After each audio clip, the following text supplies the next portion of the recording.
In the dreaming, when the world was still shaping itself, there was a man who believed he knew its secrets, Jarapa. He walked the land, not with reverence, but with certainty. He learned the old songs, the rhythms of the spirits. He thought himself powerful, a magician, a maker of life. Jarapa searched the forest for this ancient secret. He had met many tree spirits, all of them warning him of a knowledge he was not yet ready to know. But determined and confident in his abilities, he ignored the advice of the tree spirits.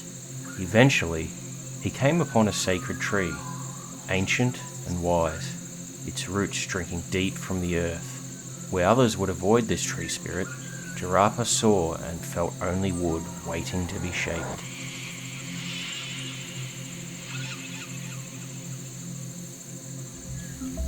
So he carved. He worked tirelessly, his blade cutting deep into the sacred bark. The rhythm of his carving echoed through the trees, each stroke reshaping what had stood for centuries.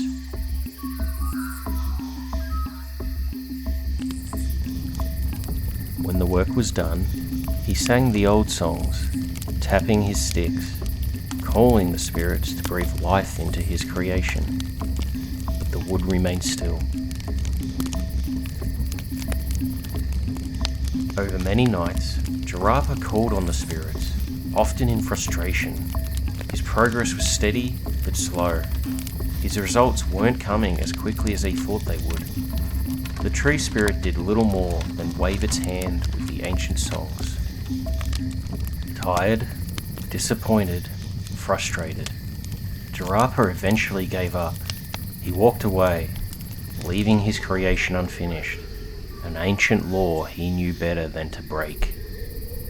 If Jarapa could not finish what he started, the spirits of the land would.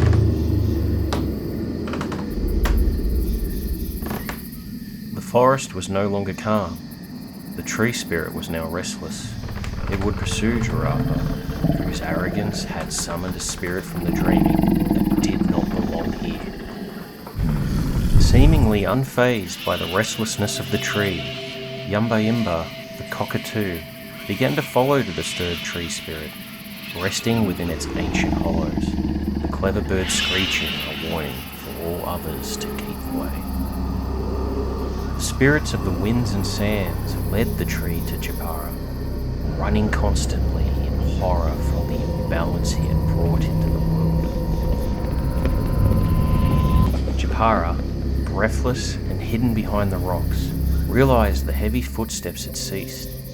He lifted his head, peeking behind the rocks. The spirit was no longer pursuing him.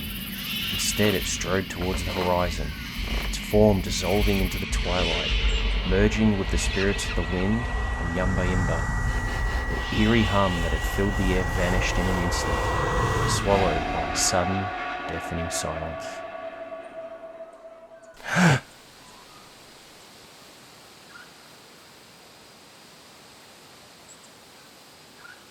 The dreaming returned Jarapa to the beginning of his journey, where he was no longer a proud carver, but the humbled carved.